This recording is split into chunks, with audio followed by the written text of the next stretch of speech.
Don't play with it, don't be dishonest. Ay, still not understanding. Hi you guys, welcome back to my channel. My name is T. I'm sharing my VSG weight loss surgery journey. I am currently 6 months post-op, but I'm here to give you guys an update 5 months post-op. This may or may not be a long video, so grab your healthy snacks, grab you some water, and let's just jump right into it. As always, jumping right in with the stats. My highest weight was 270 pounds. My starting weight at the start of pre-op diet, which was March 11th, I was 265 pounds. Surgery day, I was 252 pounds. And currently, I weigh 188 pounds. And I'm a little confused. I'm a little concerned because how am I still losing 10 pounds a month at 6 months? Granted, I'm not complaining, but it's like I thought it was going to slow down a little bit. But I guess not.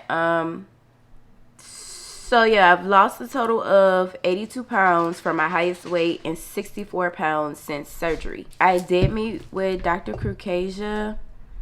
I can't even remember what I talked to y'all about in my last video, but I did meet Dr. K, and we went over my blood work. I didn't have any vitamin deficiencies. My cholesterol was a tad bit high, but my cholesterol has always been high, even when I was smaller and more active than what I am now.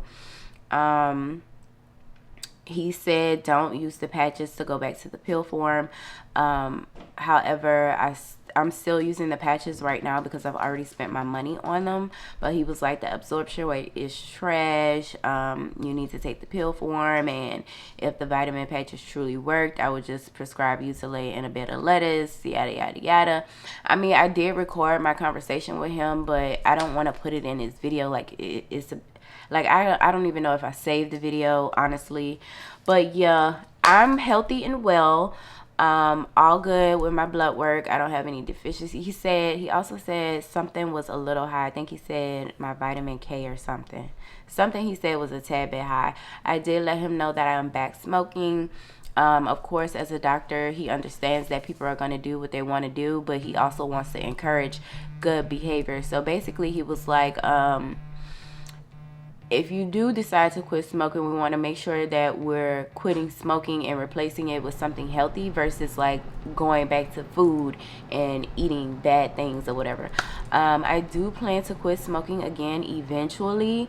I'm not even about to cap to y'all and be like, yeah, I'm about to stop smoking on this day, yada yada yada. I don't like putting dates on shit when it comes to that, unless it's like super fucking, I don't know. But yeah, I feel like the vitamin patches work because I didn't have any deficiencies, and I haven't been taking a pill form at this point almost 3 months. And I feel like if it wasn't working, I would have had some sort of deficiency. Compared to prior to surgery, I stayed with a vitamin D deficiency. And as far as getting sun back then versus now, it's about the same. So I feel like I still would have had a low vitamin. I would have had a low iron, a low something. You feel what I'm saying? But everything was good.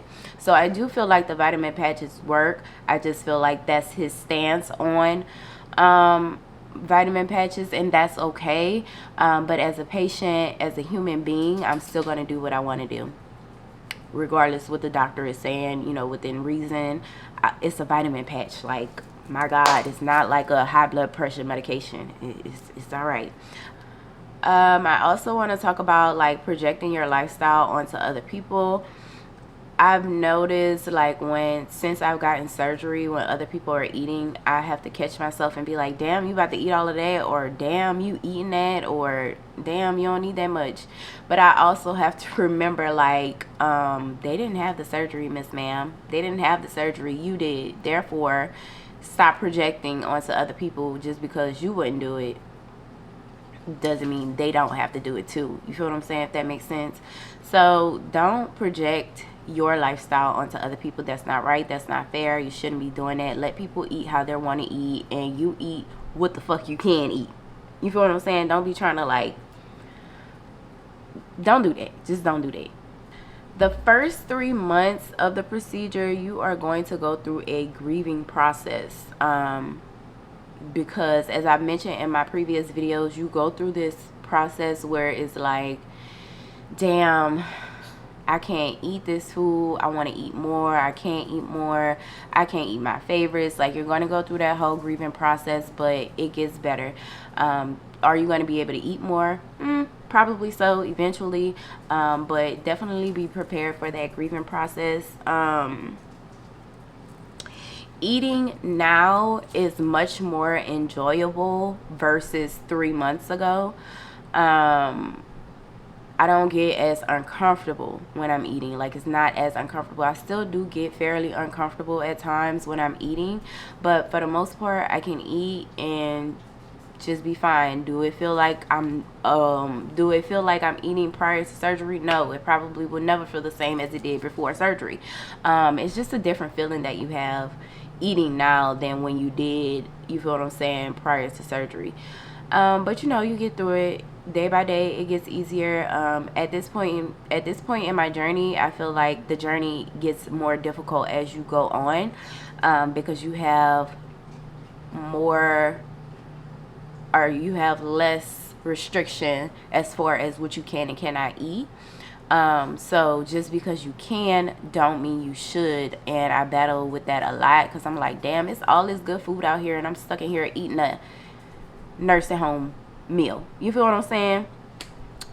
Baked chicken breast, sweet peas, mashed potatoes. Like, I keep my meals very simple to stay on track. Like I said prior, I don't eat out often. I mainly eat out when my husband is at home, because that's what he likes to do, and that's what I used to like to do as well.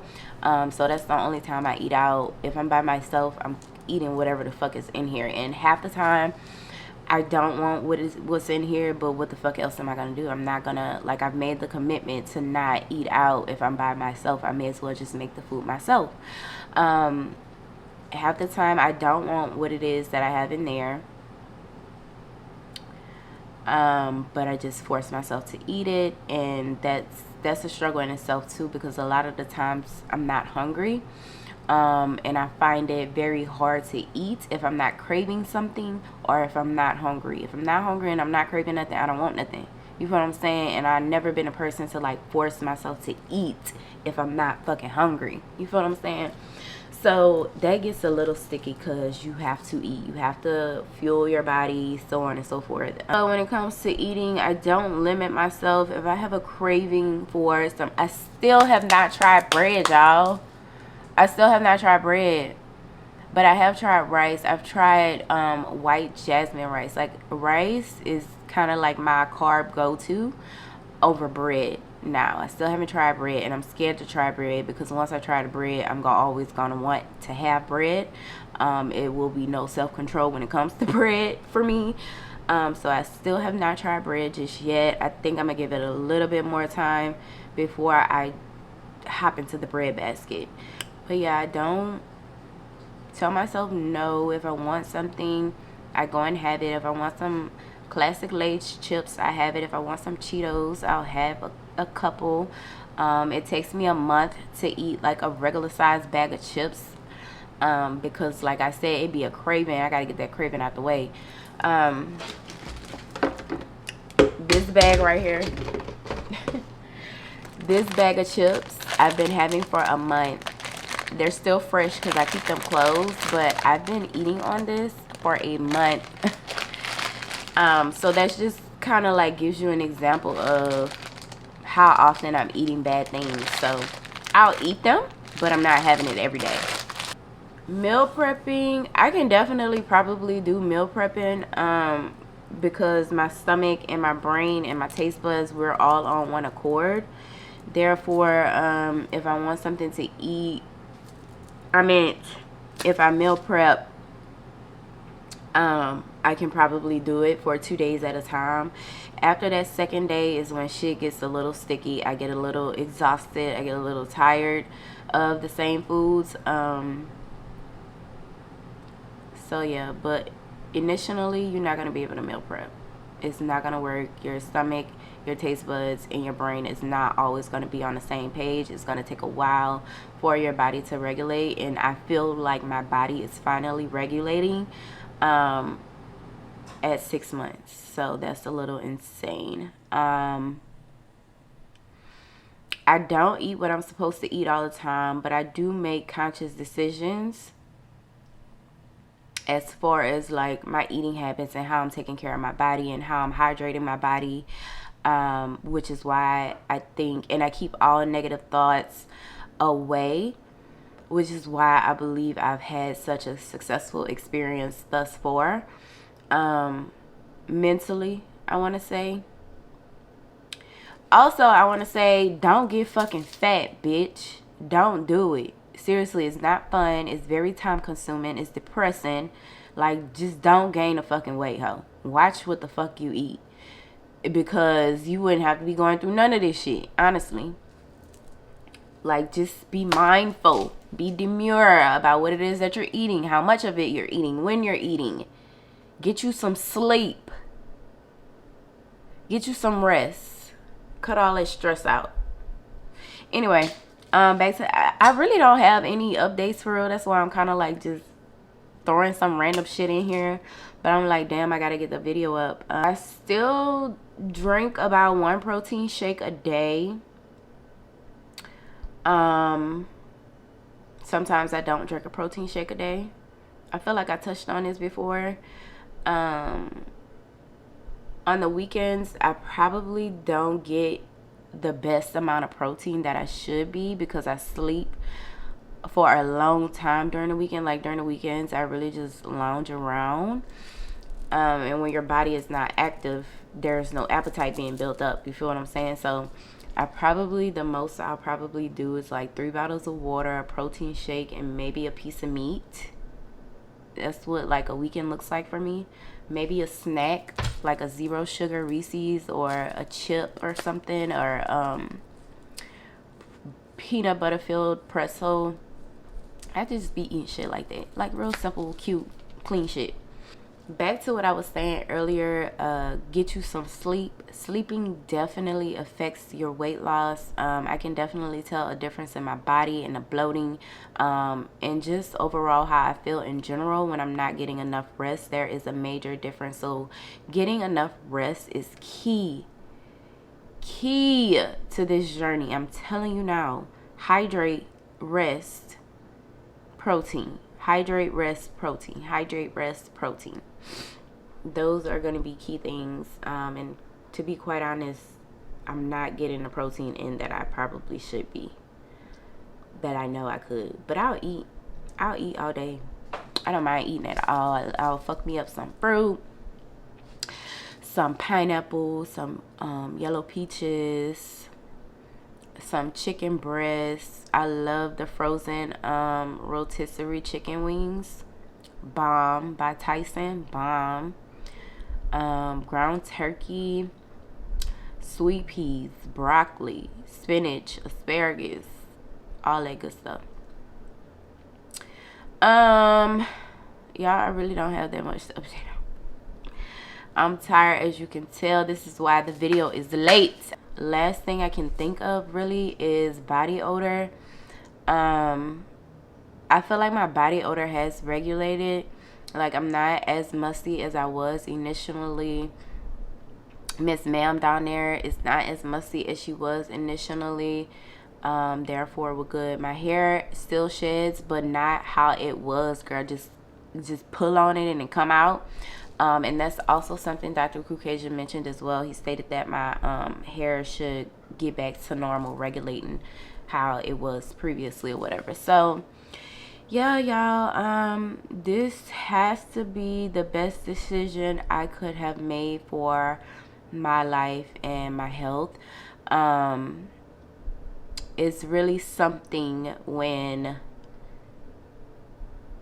you don't have to worry about overeating or gaining weight back because you ate a bag of chips, or it's like really I don't know how to explain it. Like, it's really a blessing to not have to worry about overeating. you can just eat your little 1-2 and be done with it. I've also learned to eat and be satisfied versus full. When you're satisfied, you just take your 1 or 2 bites and be done with it. When you're full, you just keep eating and eating and eating. Excuse me, until you're full. So that's something I'm learning, eating to be satisfied and not full. I ain't gonna cap though, if it's like something I don't want to eat but I know I have to eat it, I just eat till I'm satisfied. But if it's something I'm craving, I'm going to eat until I'm full, and I have no regrets. I don't feel no type of way about it. I don't beat myself up about it. Girl, look, please. I can't believe I'm 188 pounds. Like, I'm 8 pounds away from my goal weight in 6 months. Is crazy.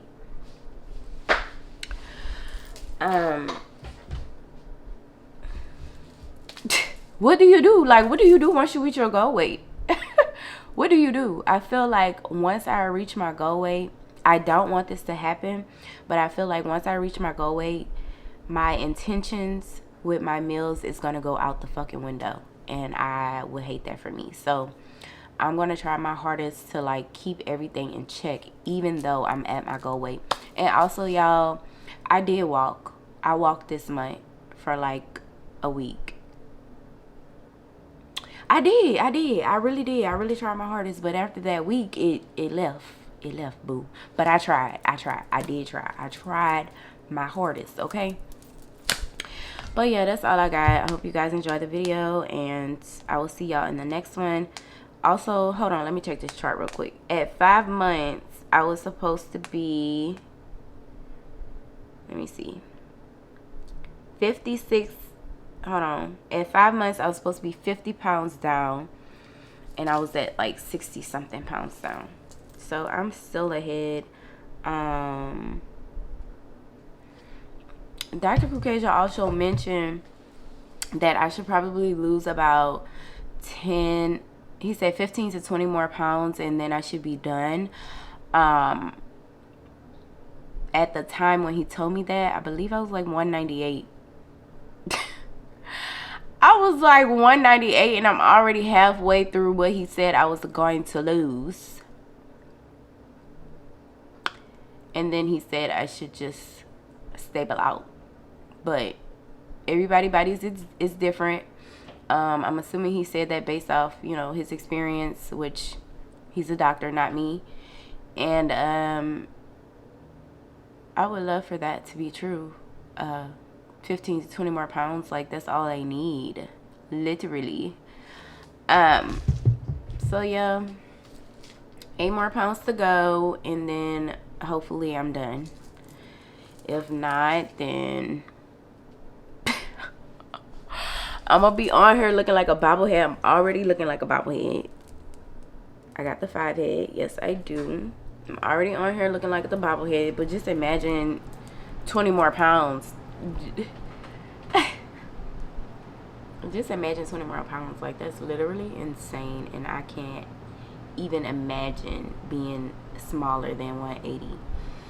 I put on some jeans the other day from like when I used to work outside the house, and I was about 180, and they were so tight, and I'm just like, I can't believe I used to dress like this. But anyways, y'all, my husband is calling. Hello? Yeah. Hello, my beautiful goddess. How are you? Jay, cut the bullshit. What's going on? What's up, baby? What you doing? I'm recording my weight loss update. So anyways, that's all I have for the video. I will see you guys in my 6-month update. As always, I will be uploading every last Saturday of the month, at least once a month. I ain't even gonna put that timestamp on myself because I know how I can get. So at least once a month I will be uploading a update for the month. And yeah, I will see y'all in the next video.